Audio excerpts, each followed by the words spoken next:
Hi friends, നമ്മൾ ഇന്ന് യാത്ര വിവരണം ചെയ്യാൻ പോകുന്നത് ശ്രീ രംഗനാഥ സ്വാമി ടെമ്പിളിനെ കുറിച്ചാണ്.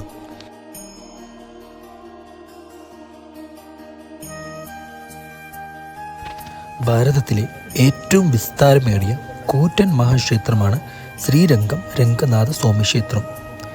തിരുച്ചിറപ്പള്ളിക്കടുത്ത് ശ്രീരംഗം ദ്വീപിൽ കാവേരി നദിയുടെ തീരത്താണ് ഈ ക്ഷേത്രം സ്ഥിതി ചെയ്യുന്നത്.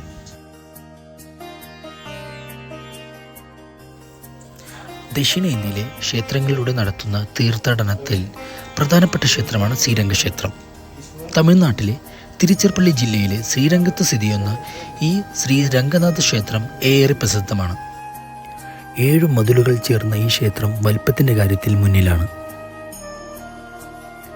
21 ഗോപുരങ്ങളുള്ളതിൽ ഏറ്റവും വലുതായ രാജഗോപുരത്തിന് 13 നിലകളും 72 മീറ്റർ ഉയരവുമുണ്ട്.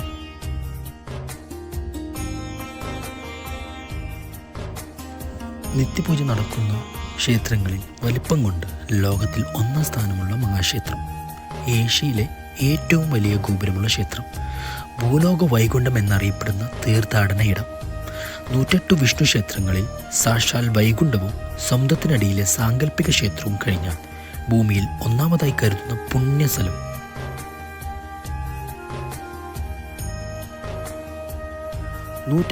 ഏക്കർ വിസ്തീർണത്തിൽ പരന്നു കിടക്കുന്ന ക്ഷേത്രത്തിൽ കാണാൻ നിരവധി കാഴ്ചകളുണ്ട്. തെക്കോട്ട് ദർശനമായിട്ടാണ് ഇവിടെ മഹാവിഷ്ണുവിനെ പ്രതിഷ്ഠിച്ചിരിക്കുന്നത്. ഇത്തരത്തിൽ പ്രതിഷ്ഠയുള്ള അപൂർവ ക്ഷേത്രങ്ങൾ ഒന്നും കൂടിയാണിത്. വൈഷ്ണവത്തിലും വലുപ്പത്തിൽ വരച്ചിട്ട മതിലുകൾ, പ്രാചീന കാലഘട്ടങ്ങളുടെ കൊത്തുപണികളും കൽത്തൂണുകളും നിറഞ്ഞ മണ്ഡപങ്ങൾ, പൗരാണികതയും ഭക്തിയും നമുക്കിവിടെ കാണാം. ഞാൻ അന്ന് പോയ ദിവസം വൈകുണ്ഠ ഏകാദശി സ്റ്റാർട്ടായ ദിവസമായിരുന്നു.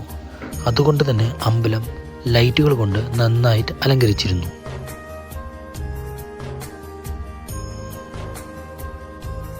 ഓരോ ഗോപുരങ്ങൾക്കിടയായി വിശാലമായ വീഥികളുണ്ട്. മൊത്തം 7 ചുറ്റമ്പല വീഥികൾ രംഗനാഥ സ്വാമി ക്ഷേത്രത്തിനുണ്ട്. ദർശനത്തിനായിട്ട് 3 വഴികളാണ് ഉള്ളത്. ഒന്ന് ഫ്രീ ദർശനം, പിന്നെ ഒന്ന് 100 രൂപ ദർശനം, പിന്നെ സ്പെഷ്യൽ ദർശനം. അന്ന് ഞാൻ 100 രൂപയുടെ ദർശനം എടുത്തിട്ടും കൂടി 3 മണിക്കൂർ നിൽക്കേണ്ടി വന്നു.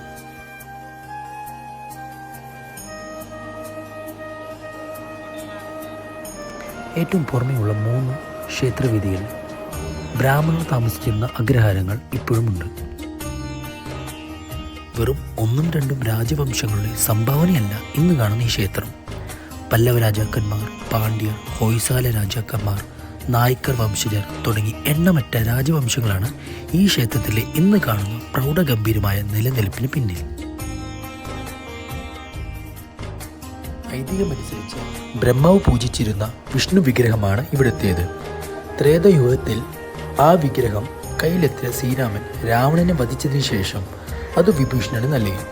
യാത്രക്കിടെ ശ്രീരംഗത്തെത്തിയപ്പോൾ വിഗ്രഹം നിലത്ത് വെച്ചു. പോകാൻ നേരം ഉയർത്താൻ ശ്രമിച്ചെങ്കിലും നടന്നില്ലത്രേ. അതപ്പോഴേക്കും അവിടെ ഉറച്ചു പോയിരുന്നു. അവിടെ ഇരുന്ന് തെക്കോട്ട് ലങ്കയിലേക്ക് നോക്കി ലങ്ക പരിപാലിച്ചു കൊള്ളാമെന്നുള്ള ഭഗവാൻ ഉറപ്പു നൽകുകയും ചെയ്തു. പിന്നീട് ചോള രാജാവ് ഈ സ്ഥലം കണ്ടെത്തി ക്ഷേത്രം പണിയുകയും ചെയ്തു. 1000-ലധികം വർഷങ്ങൾ മുമ്പ് അന്തരിച്ച ആചാര്യനായിരുന്ന രാമാനുജരുടെ മൃതദേഹം ഇപ്പോഴും രംഗനാഥ ക്ഷേത്രത്തിൽ സംരക്ഷിക്കുന്നു എന്നൊരു വേറൊരു പ്രത്യേകതയാണ്. മറ്റുള്ള ക്ഷേത്രങ്ങളിൽ പോലെ നമ്മൾ മനസ്സിൽ വിചാരിച്ച കാര്യങ്ങൾ നടക്കാനായിട്ട് കുട്ടികളില്ലാത്തവർക്ക് തൊട്ടിലുകളും വീട് വയ്ക്കുവാനായിട്ട് താക്കോലുകളും ഇവിടെ കാണിക്ക് വയ്ക്കാറുണ്ട്.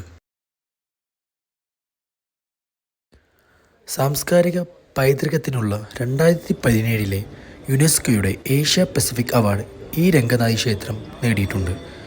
7ാം നൂറ്റാണ്ടിൽ നിർമ്മിക്കപ്പെട്ട ഈ ക്ഷേത്രം ഇത്രയും നാൾ യാതൊരു കോട്ടവും തട്ടാതെ സംരക്ഷിച്ചതിനാണ് അവാർഡ്.